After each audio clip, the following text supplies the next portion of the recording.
Hey everyone, it's Brian and Philip from IGN and Nintendo Voice Chat, and good news, there's a cheaper Nintendo Switch SKU coming to Japan. Bad news, it's missing some things. Philip, what's going on with this new Switch bundle? Yeah, so Nintendo, very late last night, had announced that they're releasing a dockless Switch bundle. So it's not going to have the dock, obviously. It's not going to have the AC adapter, the Joy-Con grip, or any HDMI cables, or cables for that matter. No cables. Yeah, so we're just getting the Switch tablet with some Joy-Cons attached. That's it?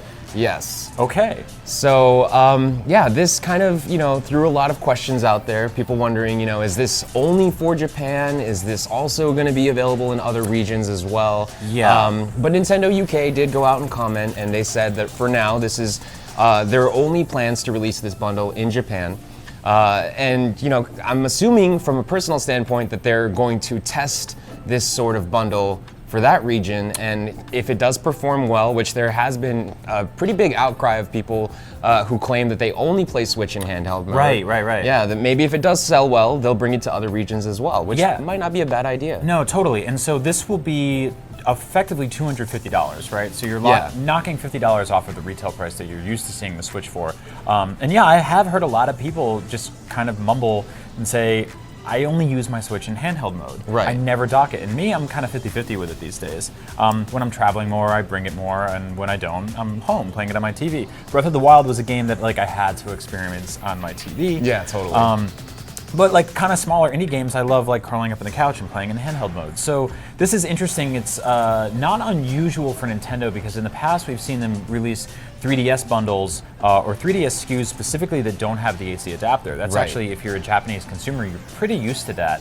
I think after a while Nintendo assumed that you had a power cable for it.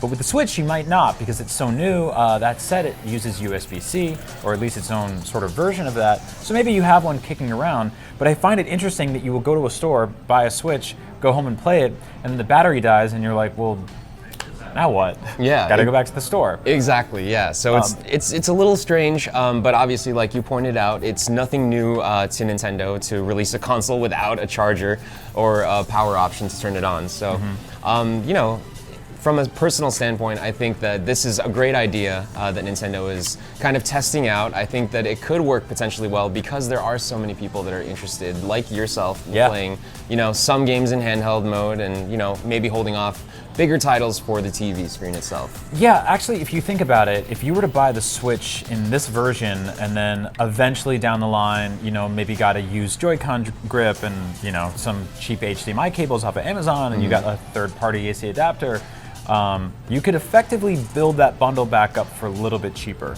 And I think for people who are really pinching every penny and want a Nintendo Switch, which they should want because it's a great console now. Yeah.